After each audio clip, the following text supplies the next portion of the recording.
Assalamualaikum warahmatullahi wabarakatuh. Robbi sholli sodri wa yassirli amri wahlul 'uqdatam min lisani yafqahu qawli. Robbi zidna ilma warzuqna fahma. Amin. Halo kawan-kawan, di sini saya akan menjelaskan tentang sumber daya alam. Sebelum menjelaskan tentang sumber daya alam, saya mau memperkenalkan diri. Nama saya Said Alfani, saya dari kelas 3D. Apa itu sumber daya alam? Sumber daya alam itu adalah sumber yang berasal dari alam. Sumber daya alam itu ada sumber daya alam dapat diperbarui, tidak dapat diperbarui, dan sumber daya alam yang kekal. Dan jenis-jenis sumber daya alam itu ada sumber daya alam hayati dan non-hayati. Berikut penjelasannya tentang sumber daya alam. Halo teman-teman, di sini kita akan menjelaskan materi tentang sumber daya alam setempat dan sejarah. Apa itu sumber daya alam? Sumber daya alam adalah kekayaan alam yang dapat dimaksimalkan oleh manusia dan dapat dimanfaatkan semaksimal mungkin sebagai kesejahteraan manusia itu sendiri.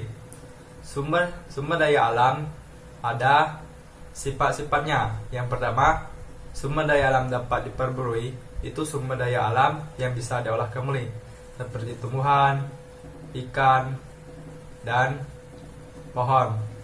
Dan sumber daya alam tidak dapat diperbarui. Itu sumber daya alam yang akan habis pada masanya, seperti minyak bumi, gas alam, batu bara, dan lain-lain. Sedangkan yang ketiga, sumber daya alam yang kekal adalah sumber daya alam yang akan ada terus di alam atau di bumi selamanya. Dan sumber daya alam memiliki jenis-jenis, yaitu memiliki dua jenis, yaitu sumber daya alam hayati dan non-hayati.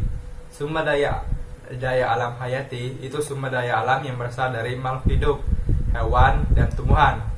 Sedangkan non-hayati sumber daya alam yang tidak berasal dari makhluk hidup, seperti angin, panas bumi. Itulah penjelasan dari saya tentang sumber daya alam. Semoga teman-teman bisa memahami materi yang saya jelaskan tadi.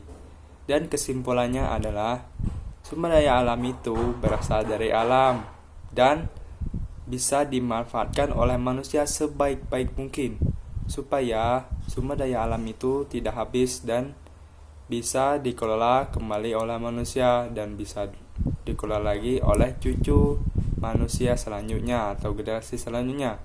Oleh karena itu, jagalah alam supaya generasi kita bisa melihat alam di sekitar dan indah dan tidak rusak oleh manusia sebelumnya atau generasi sebelumnya yang merusak alam itu. Sekian dari saya, mohon maaf bila ada yang salah, kepada Allah saya mohon ampun. Wassalamualaikum warahmatullahi wabarakatuh.